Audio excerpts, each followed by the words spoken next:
Victor, un petit garçon rêveur, vivait dans une vieille maison de campagne ornée d'arbres fruitiers.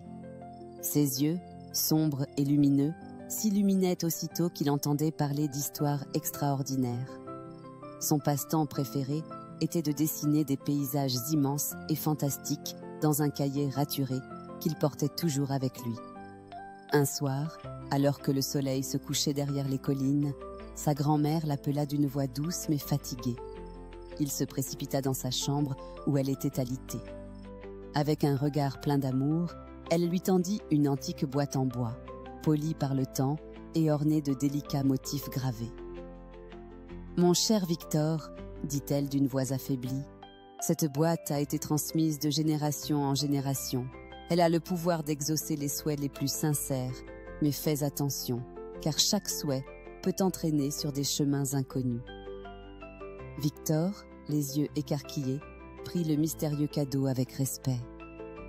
Ce même soir, dans l'intimité de sa chambre, sous la lueur dansante d'une bougie, il ouvrit délicatement la boîte. Une petite clé brillante apparut, et une excitation frissonnante parcourut Victor.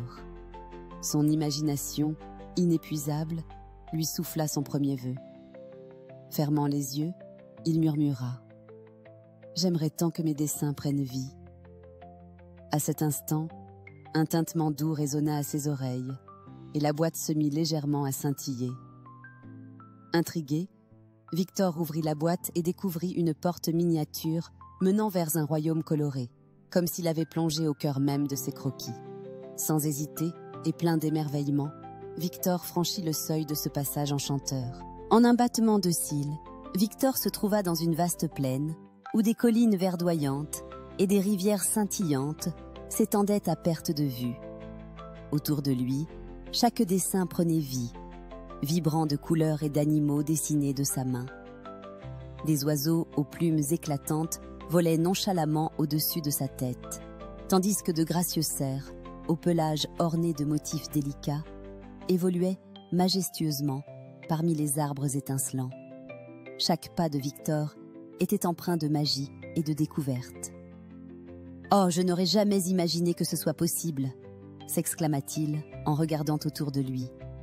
Chaque détail, minutieusement esquissé, devenait une réalité palpable. Au détour d'un sentier sinueux bordé de marguerites géantes, Victor aperçut une petite marionnette qu'il avait dessinée il y a longtemps, virevoltant avec grâce. « Bonjour Victor », dit-elle d'une voix aiguë et amusante. « Bienvenue dans votre propre monde. » Victor rougit de plaisir. Il savait que chaque pas dans ce lieu était une chance de rencontrer des personnages qu'il avait autrefois imaginés. En s'enfonçant plus loin dans cette vallée féerique, un rire joyeux résonna. C'était une poupée d'argile avec laquelle Victor avait souvent joué dans son imagination. « Te souviens-tu de moi ?» demanda-t-elle en riant, sa voix chaude et réconfortante. « Bien sûr !» répond Victor, les yeux étincelants de bonheur. Chaque rencontre était un émerveillement et rappelait à Victor le pouvoir de son imagination, un royaume où tout était possible. Cependant, alors qu'il poursuivait son exploration, une étrange mélodie mélancolique émergea du sol, attirant son attention avec une intensité grandissante. Curieux, Victor s'arrêta et écouta attentivement ces murmures fantomatiques. Ces plaintes semblaient venir du sol lui-même, comme si la terre chantait des souvenirs oubliés. Poussé par un sentiment d'urgence mystérieuse, Victor suivit le son à travers des prairies colorées et des forêts chatoyantes, jusqu'à atteindre un grand chêne majestueux, dont les branches s'élevaient comme une couronne imposante. À la base de cet arbre, il découvrit quelque chose d'étrange. Des visages translucides apparurent parmi les racines entrelacées. Leurs yeux, remplis d'une tristesse ancienne, se posèrent sur Victor avec espoir. « Qui êtes-vous » demanda-t-il, la curiosité l'emportant sur sa crainte. « Nous sommes des esprits piégés dans ce monde » murmura le visage le plus proche, sa voix douce comme un souffle de vent. « La boîte magique que tu possèdes est notre prison, et nos âmes aspirent à la liberté. » Victor écouta, le cœur battant, tandis qu'ils expliquaient qu'ils étaient enfermés, condamnés à vivre dans ses desseins, et que l'unique moyen de briser la dernière chaîne les retenant était de prononcer un vœu altruiste. Un souhait non pas pour toi, mais pour le bien des autres. Chuchotait doucement un autre esprit, son visage flottant avec une douce luminescence dans l'air nocturne. L'histoire des esprits bouleversa Victor. Bien que ce royaume enchanté lui offre des merveilles sans pareilles, il sentit le poids de leur souffrance peser sur son âme. Ému par leur mélancolie, il promit de réfléchir à leurs demandes. « Je trouverai un moyen », dit Victor, touché par cette révélation, puis il repartit dans l'exploration du monde chatoyant, créé par sa propre imagination. La nuit tomba doucement, enveloppant le monde de Victor dans un voile étoilé. Ses pas le menèrent à travers des cités de cristal, leurs tours brillantes s'élevant comme des flèches traversant les cieux, et des déserts lunaires où chaque grain de sable miroitait comme une étoile rapprochée. Chaque nouvel horizon dévoilait des paysages stupéfiants, comme si l'univers tout entier se pliait à son imagination sans bornes. « C'est incroyable », murmura Victor, émerveillé devant la splendeur des paysages qu'il avait inconsciemment sculptés. Cependant, la mélodie triste des esprits restait omniprésente, une toile sonore inéluctable filant à travers ses aventures. Dans une forêt chantante, où les arbres jouaient ensemble des symphonies faites de doux bruissements, Victor s'arrêta pour réfléchir profondément.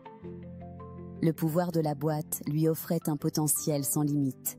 Chaque souhait pouvait transformer son monde imaginaire en réalité tangible. Une tentation grandissait en lui. Possédait-il un souhait ultime, celui de devenir un grand explorateur et parcourir à jamais tous les univers possibles que sa créativité pouvait esquisser? Mais à quel prix? Se murmura-t-il à lui-même. Les paroles des esprits résonnaient dans son esprit, l'appelant doucement mais avec insistance. La perspective de les libérer en offrant son dernier souhait se présentait devant lui comme un acte de véritable bonté. Turbulent et en proie au doute, Victor comprit que pour choisir entre le désir personnel et l'altruisme, il devait écouter son cœur attentivement. Dans cet instant de sincérité, il réalisa la puissance incroyable d'un geste de compassion véritable. Alors que les premières lueurs de l'aube perçaient l'horizon, Victor se tenait face à cette boîte mystérieuse, sa confiance restaurée par la décision qu'il venait de prendre. « Je sais ce que je dois faire », chuchota-t-il, sa voix emplie d'une détermination paisible. Il s'agenouilla devant la boîte et la remercia mentalement pour tous les merveilles qu'elle lui avait permis de découvrir. Avec soin, il prit la clé resplendissante dans ses mains et la déposa délicatement dans la boîte. Que tous ceux qui sont emprisonnés ici retrouvent leur liberté, formula-t-il lentement, avec une sincérité gravée dans chaque mot. Une lumière intense envahit la chambre, irradiant d'une chaleur douce et enveloppante, tandis que la boîte vibrait d'une énergie lumineuse. La pièce tout entière se mit à scintiller, et un souffle apaisant s'en échappa, traversant l'air comme un chant de gratitude silencieux. Les visages lumineux apparurent une dernière fois, les regards remplis de reconnaissance avant de s'évanouir dans la lumière. Lorsque la lueur s'estompa lentement, Victor vit que la boîte s'était refermée, son pouvoir désormais éteint. Bien que son rêve de parcourir les univers se soit évanoui, Victor ne ressentit nullement de regret. Sentant une paix nouvelle, il comprit qu'il avait gagné quelque chose d'infiniment précieux. La connaissance que l'amour et l'altruisme ouvrent un nombre incalculable de portes vers la bonté et les possibles. L'esprit apaisé, il resta un moment assis, savourant cette nouvelle lumière dans son cœur. Victor retourna à sa vie quotidienne, mais une nouvelle lumière éclairait son chemin. Lorsqu'il dessinait dorénavant, c'était avec une appréciation renouvelée du pouvoir de son art et de l'impact qu'il pouvait avoir. Chaque page de son cahier, autrefois simplement remplie d'esquisses, devenait une toile où il mêlait l'imaginaire à des histoires d'altruisme. Alors qu'il errait à travers les vergers, et les champs ondulants autour de leur vieille maison, ils se plaisaient à rêver d'inventer de nouveaux royaumes où l'imagination et la bienveillance se rencontreraient. « Et si je pouvais partager cette sensation avec les autres ?» s'interrogea-t-il un matin, déterminé à permettre à sa créativité d'inspirer aussi l'entourage. Lorsque ses amis vinrent le voir, il ouvrit son cahier et raconta ses aventures, parlant des esprits, des cités de cristal et des forêts chantantes.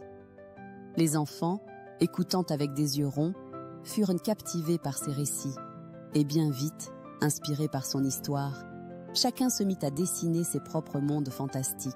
« Ton histoire est-ce vraie ?» demanda l'un d'eux, curieux et songeant aux merveilles et mystères qu'elle évoquait. « Elle l'est pour moi », répondit Victor avec un sourire énigmatique, conscient que la magie peut naître de la plus simple expression du cœur.